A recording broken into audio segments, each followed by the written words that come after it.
বর্ধমান স্টেশনে তুলকালাম। আরপিএফ কর্মীদের মারধরের অভিযোগ বৃহন্নলা সদস্যদের বিরুদ্ধে। আক্রান্ত বেশ কয়েকজন আরপিএফ কর্মী।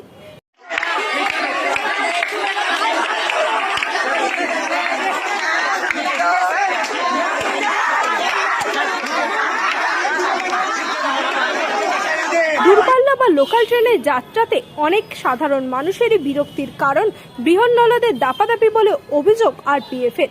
অন্যদিকে বৃহন্নলাদের অভিযোগ উদ্দেশ্য প্রণোদিতভাবে আইনি ব্যবস্থা নেওয়ার পাশাপাশি মোটা টাকা ঘুষ না পাওয়ায় আরপিএফ কর্মীরা তাদের উপর অত্যাচার চালাচ্ছে। দুই পক্ষের অভিযোগের মাঝেই মঙ্গলবার বর্ধমান রেল স্টেশনে তুলকালাম বিক্ষোভ দেখান বৃহন্নলারা। বিক্ষোভের মাঝেই বৃহন্নলাদের হাতে আক্রান্ত হন আরপিএফ এর কয়েকজন কর্মী। এই ঘটনায় আরপিএফ পোস্ট সহ বর্ধমান স্টেশন চত্বরে চরম উত্তেজনা ছড়িয়ে পড়ে। বৃহন্নলাদের বড় অংশ এদিন অবস্থান বিক্ষোভে বসে পড়েন 1 নম্বর প্ল্যাটফর্মে আরপিএফ পোস্টের সামনে। আরপিএফরা যে দেখুন, এনারা বলতে চাইছে যে দেখুন, এখানে যারা ভিক্ষা করছে, যারা আম পাবলিক আছে, যারা ভিক্ষা করছে, ল্যাংড়ালোলা, যারা চুরি করছে, যারা ডাকাতি করছে, তাদেরকে কিচ্ছু করা হচ্ছে না। তারা চুরি ডাকাতি গরিব মানুষদের পয়সা কিনে চলে যাচ্ছে। আমরা ভাইদের কাছে দোয়া দিয়ে আমরা 2 টাকা চাইছি।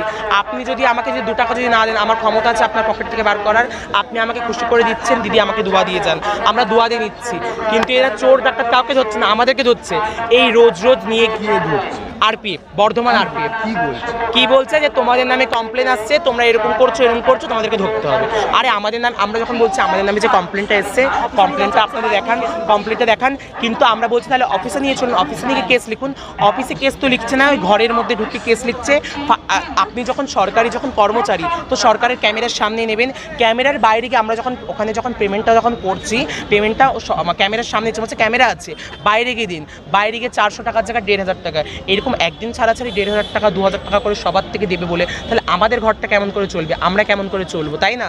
আমাদের ন্যায় হচ্ছে এটাই যে ভারতবর্ষের কোনায় কোনায় যত ভিখারি আছে সবার ইনলিগেল কাজ, যারা চুরি করে ডাকাতি করে, সবার ইনলিগেল কাজ বন্ধ করুক, তারপরে হিজড়েদের কাজ বন্ধ করতে আসে। এখন চাইছি যে আরপিএফরা আমাদের যে মারছে, টর্চার করছে, এই যে ক্ষতিপূরণ করছে, আরপিএফদের কাছে আমরা ন্যায় চাইতে এসেছি যে আরপিএফরা কি করতে চাইছে। কি বললেন? ওরা কিছু বলছে না, ওরা তো আমাদের, ওরা তো থানা ছেড়ে পালিয়ে গেছে, মানে অফিস ছেড়ে পালিয়ে গেছে, আর ওরা তো উপরে আমাদের গায়ে হাত দিয়েছে। তো আমরা এখন বসে আছি, কিন্তু আরপিএফদের কোনো অফিসারই নেই, কোনো অফিসারই আসছে না, সবাই ভয় এখান থেকে পালিয়ে গেছে। আর হ্যাঁ, আর এবার আপনারা মিডিয়ারা আজকে আপনারা চলে যাবেন, কালকে আমরা আমাদের ঘরে চলে যাবো। কালকে দেখতে পেলে বাই চান্স যদি আমাদেরকে যদি টেনে নিচে যদি ধাক্কা মেরে ফেলে দেয়, তার জিম্মেদারিটা কে নেবে? আমাদের জীবনের জিম্মেদারিটা কে নেবে? আমাদের জীবনের ভয় আছে, আমাদের জীবনের রিস্ক আছে। আমরা মিডিয়ার সামনে, সরকারের সামনে বলছি আমাদের জীবনের ঝুঁকি আছে, আমরা আজ নয়তো কাল মরে যেতেই পারি। হ্যাঁ, কজনকে মেরেছে? আমাদের অনেকজনকে। এই এত মানে কেস নিচ্ছে, ধরছে, মারছে।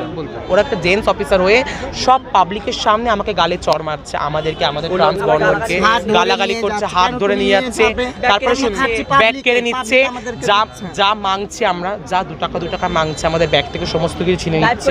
আর আমাদের যদি 3-4 যদি আমরা যদি বলতে যাচ্ছে, আমাদেরকে ধরে লাঠি চার্জ করছে ওরা। তো আমার কাছে ট্রান্সজেন্ডার প্রুফও আছে, আমার কাছে ট্রান্সজেন্ডার কার্ডও আছে। এগুলো যখন ওরা, আমি যখন বলছি যে আমি একটা ট্রান্সজেন্ডার, আমার কাছে ট্রান্সজেন্ডার কার্ড আছে, সব কিছু আছে, ওরা কার্ডগুলো ছিনে নিচ্ছে আমাদের থেকে, কার্ড নিয়ে নিচ্ছে, আধার কার্ড নিচ্ছে। দুবার আমাদের আধার কার্ড নিয়ে ফেলেও দেওয়া হয়েছে। আমাদের কিন্নার সমাজ, আমরা ওনার ওয়ার্দিকে ইজ্জত করি, কিন্তু এটার মানে যে আমরা ওনাকে ইজ্জত করবো তো ওনারা আমাদেরকে জুতোর তলায় রাখবে, সেটা কিন্তু একদমই না। এরপরে স্টেপটা হচ্ছে আমাদেরই যে আমরা একটা দরখাস্ত লিখবো, দরখাস্ত লিখে ওদের নামে কমপ্লেন করবো। আমরা এখানে কাকে দেবো দরখাস্ত? আমরা মাননীয় মুখ্যমন্ত্রীর কাছে দরখাস্ত লিখতে চাই, মাননীয় মুখ্যমন্ত্রীর কাছে এটাই আমাদের দরখাস্ত করতে চাই যে আমাদের জন্য কিছু, যেরকম একটা সাধারণ মেয়ে যেরকম রাস্তায় বেরোলে তাদের ভয় আছে, জানের ঝুঁকি আছে, তেমনি আমাদেরও জানের ঝুঁকি আছে। কিন্তু আমাদের জানের ঝুঁকি অন্য কারোর ওপর নেই, সাধারণ মানুষের ওপর নেই, শুধু এই আরপিএফদের উপরে আছে, এই বর্ধমান আরপিএফ।